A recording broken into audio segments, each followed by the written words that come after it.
Hi, I'm Sarah. Today we have the first team eliminated from Amazing Race Season 33. We had our COVID reset, so now we get to speak to these eliminated teams. And ironically, the first team eliminated is the same team that was originally the first team eliminated. Please welcome Michael and Mo. Thank you for joining me. You guys were one of my favorite teams, top 3. Beginning of this, I was so sad to lose you that first leg. Tell me what it was like to go out first and then to get this second chance to come back. First of all, we were just truly excited to even just have the opportunity to go on the show and not only represent ourselves, but our family, our city. We thought that, we tried our hardest and we really wanted to do a lot better than what the outcome showed. But, the first time definitely stung.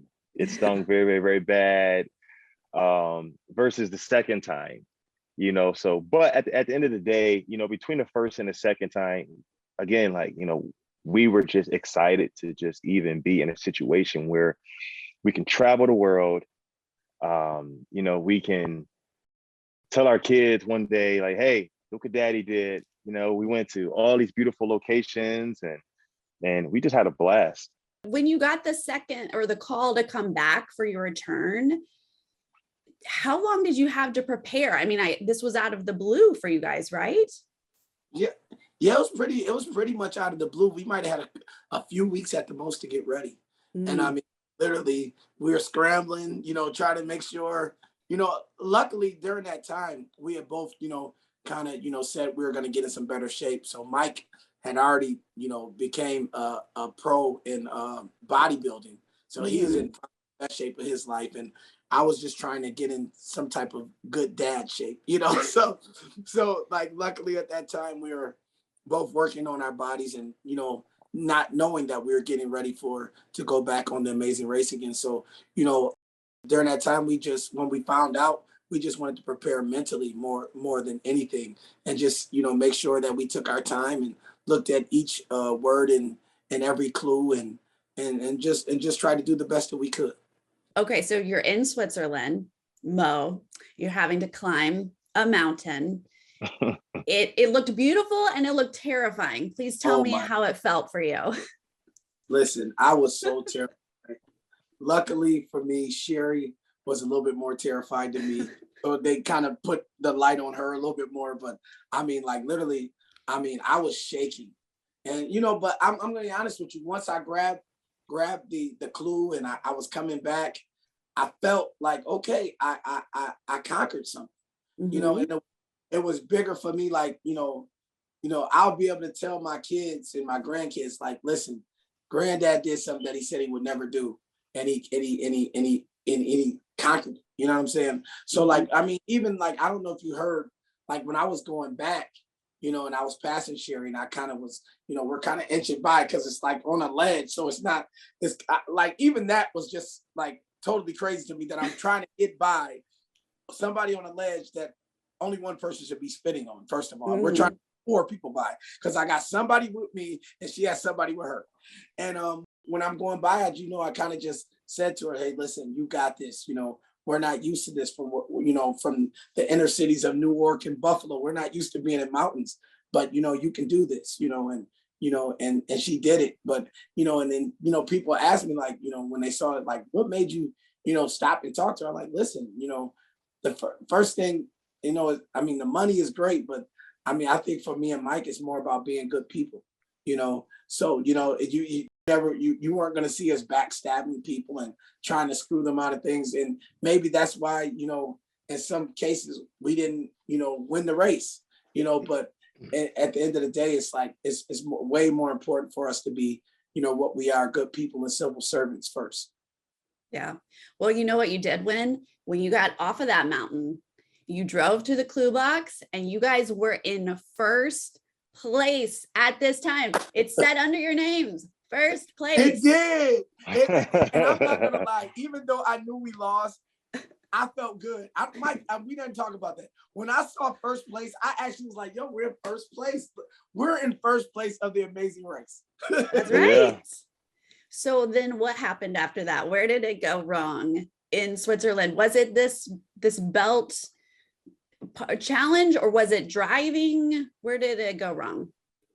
So part of the problem was, being in first place, you are excited. Like, we kind of knew that we were in the pack. I think for us, it was a shocker to see, like, Mo and Sherry were the two last people to, finish the mountain challenge, right?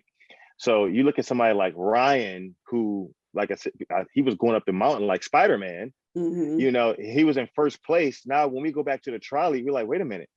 Oh, they're still here. Mm-hmm. So we're all like, wow, we thought that, we were going to be left behind. So now we're all on a trolley together, minus Sherry and Akbar. So now when we get back down to level land, now it kind of becomes a foot race coming out of the trolley car to get to the cars. And we know that we knew that we left before everybody else. So now we're driving, and I'm like, dude, we're in first place. Just keep on driving, keep driving. So when we first got to the clue box, I'm like, oh yes, like we're the first team here.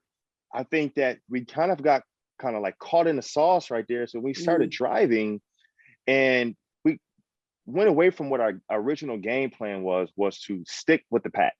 Mm-hmm. You don't necessarily have to be first in the legs. Like, I think that that's something we did. We wanted to try to do in the first go round, is to try to be first. But our plan was to just stick with the team so that we know that if there's another team that's right next to us, maybe it might come down to a foot race, and we feel confident we're probably going to potentially beat that other team in a foot race or something to get the fill. So once we started driving, I said, wait a minute. I looked in the rearview mirror like, why is no other teams following us? Like, nobody's following us. I said, where did they go? So now once we realized that, and now we turn back around, it's like everybody's vanished. Mm-hmm. I was like, wait a minute now, where did the other teams go?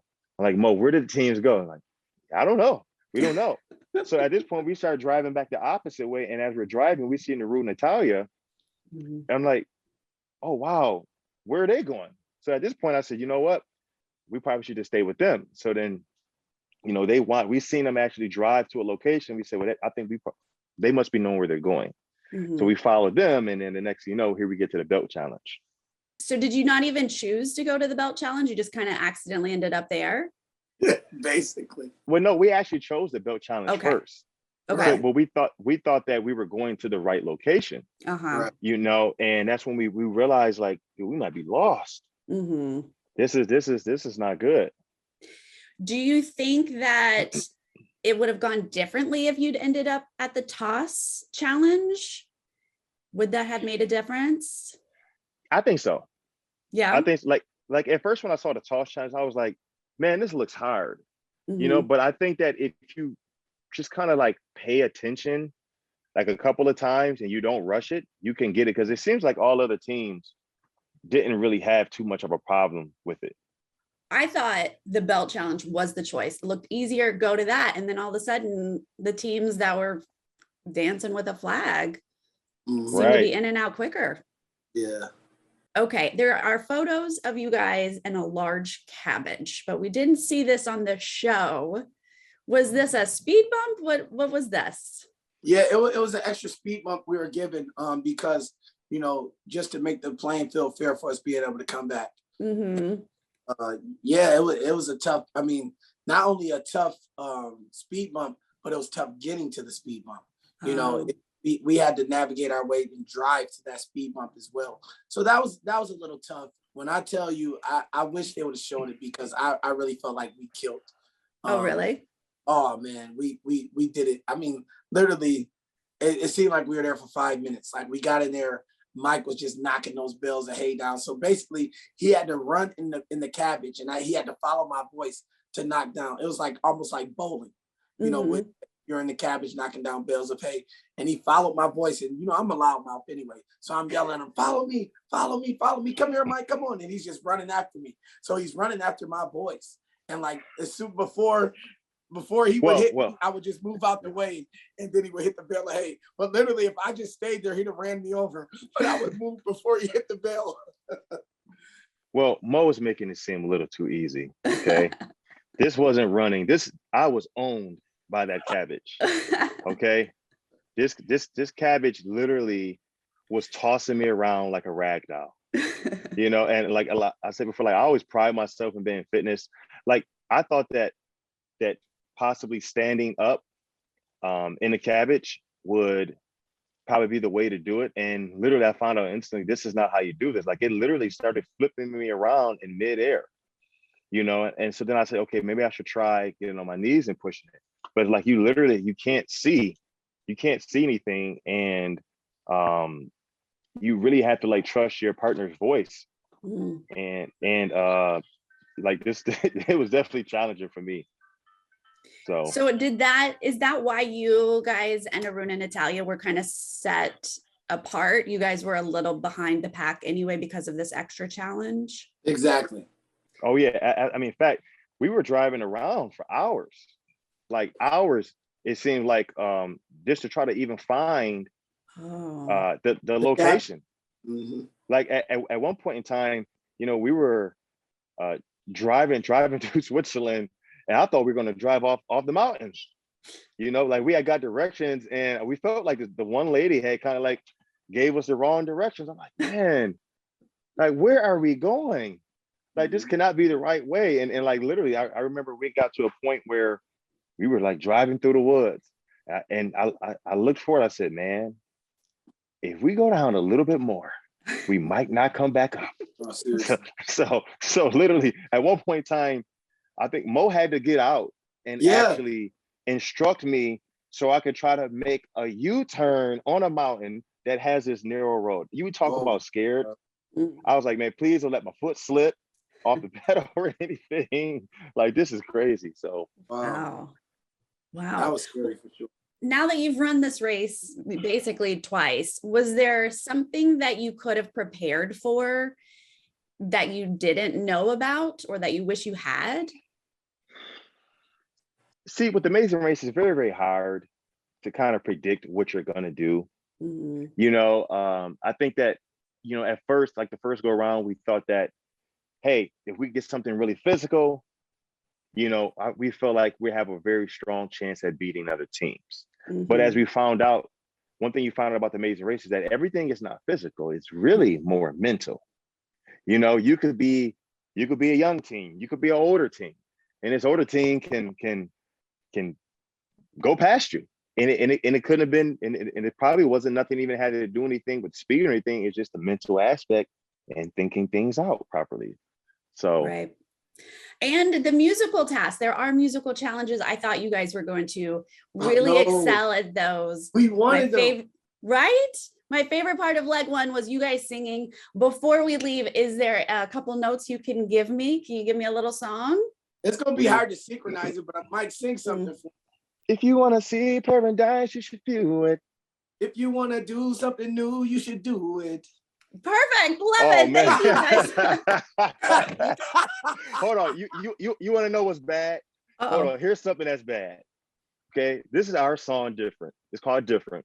Okay. We performed this song probably 9,001 times, 100 times.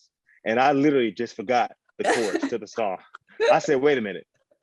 Hold on now. What's next? What is next? Sarah, you got to come to Buffalo and just ride with us in a patrol car one day, and you'll lose your voice from laughing by the end of the night. I would love it. I would love it so much. Enjoy the rest of your day, you guys. It was so wonderful to talk to you. All right, thank you so much.